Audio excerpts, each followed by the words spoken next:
Tisztelt Hölgyeim és Uraim! Őszinte megbecsüléssel és tisztelettel köszöntöm Önöket. Erdei Norbertnak hívnak, a Magyar Szocialista Párt tagja vagyok. Fogadják sok szeretettel ezt a kis kampány üzenetemet.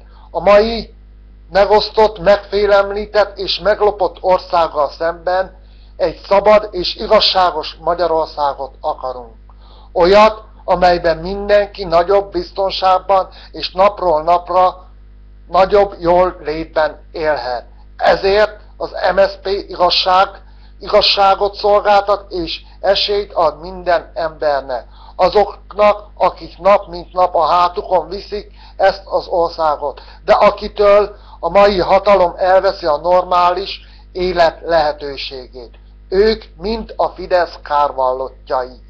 Ők Magyarország többsége. Az MSZP kormányzásának a gyermekek, a nők, a munkavállalkozók, a kis- és középvállalkozók, a nyugdíjasok biztosan nyertesei lesznek. Mert akkor lesz sikeresebb az ország, a hazánk, ha ők életük jobb lesz. Erről szól a mi ajánlatunk.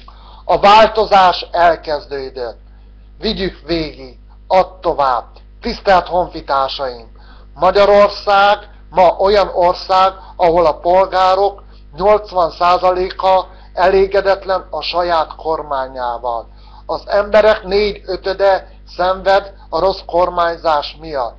Túlnyomó többsége kilátástalannak látja a jövőt.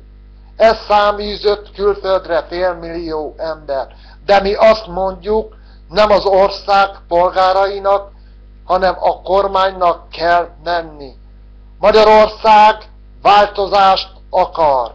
Ahhoz, hogy a változást elérjük, szükség van azokra, akik már az ellenzék politikáját támogatják, és azokra is, akik még csak a kormány politikáját ellenzik.